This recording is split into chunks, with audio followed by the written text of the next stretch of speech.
We have to give them great respect for what they do, for the job is one of the most dangerous jobs on earth, one of the most difficult jobs on earth. In recent days, 2 members of law enforcement were killed amid riots and looting, and hundreds of police officers were injured just recently. One officer was shot in the head and is now laying in a hospital, almost totally paralyzed. Despite our very good record on crime, law and order must be further restored nationwide, and your federal government is ready, willing, and able to help. As we did in Minneapolis, after it got out of control for 4 days, sent in representatives, commonly known as the National Guard, and it was all put down very quickly. We're willing to help. We're willing to help in Seattle. We're willing to help anywhere you want, and we'll be there very quickly. It won't take long. There will be no more looting or arson, and the penalty will be very grave for those who get caught.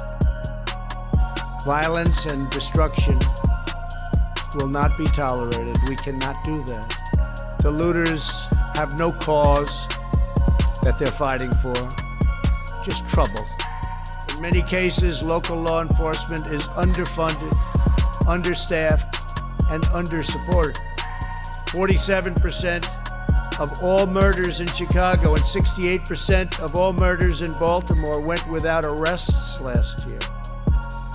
Americans want law and order. They demand law and order. They may not say it, they may not be talking about it, but that's what they want. Some of them don't even know that's what they want, but that's what they want. And they understand that when you remove the police, you hurt those who have the least, the most. Nobody needs a strong, trustworthy police force more than those who live in distressed areas, and nobody is more opposed to the small number of bad police officers, and you have them.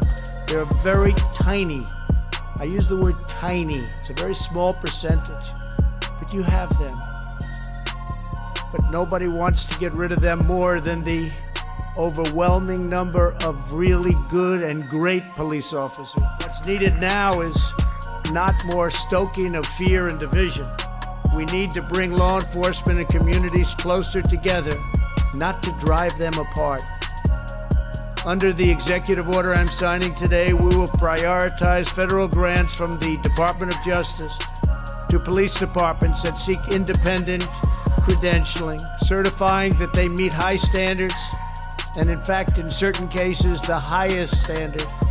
That's where they do the best, on the use of force and de-escalation training. Part of this new credentialing process, chokeholds will be banned, except if an officer's life is at risk. And I will say we've dealt with all of the various departments, and everybody said, it's time, we have to do it. Additionally, we're looking at new advanced and powerful, less lethal weapons to help prevent deadly interactions. New devices are being developed all the time, and we're looking at the best of them.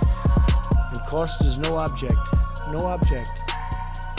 Under this executive order, departments will also need a share of information about credible abuses so that officers with significant issues do not simply move from one police department to the next. It's a problem. And the heads of our police department said, whatever you can do about that, please let us know. We're letting you know. We're doing a lot about it. In addition, my order will direct federal funding to support officers in dealing with homeless individuals and those who have mental illness and substance abuse problems. We will provide more resources for co-responders, such as social workers who can help officers manage these complex encounters. And this is what they've studied and worked on all their lives. They understand how to do it. We're going to get the best of them put in our police departments and working with our police. We will have reform without undermining our many great and extremely talented law enforcement officers. President Obama and Vice President Biden never even tried to fix this during their 8-year period. The reason they didn't try is because they had no idea how to do it. Beyond the steps we are taking today, I am committed to working with Congress on additional measures. Congress has started already, and they'll be having bills coming out of the Senate and possibly out of the House. And hopefully they'll all get together and they'll come up with a solution that goes even beyond what we're signing today. But this is a big, big step that hasn't been taken before. Many of the same politicians now presenting themselves as the solution are the same ones who have failed for decades on schools, jobs, justice, and crime. Today's action is a big part of the solution to restoring, renewing, and rebuilding our communities. For the last 3.5 years, my administration has been focused on creating opportunity, fighting for equal justice, and truly delivering results. Nobody has ever delivered results like we've delivered. Nobody's come close. But it's something that with all the work and all the talk for so many years, criminal justice reform, nobody else could get done. We are all made equal by God. So true. Americans can achieve anything when we work together as one national family. To go forward, we must seek cooperation, not confrontation. We must build upon our heritage, not tear it down. And we must cherish the principles of America's founding as we strive to deliver safe, beautiful, elegant justice and liberty for all. I'd like now to invite our great friends, because they are our great friends from law enforcement, the officers representing their groups, to come up as I sign a very important executive order. But this is a tremendous step. This is a step that could have been taken years ago, but people chose not to do that. And that was, in my opinion, a big mistake.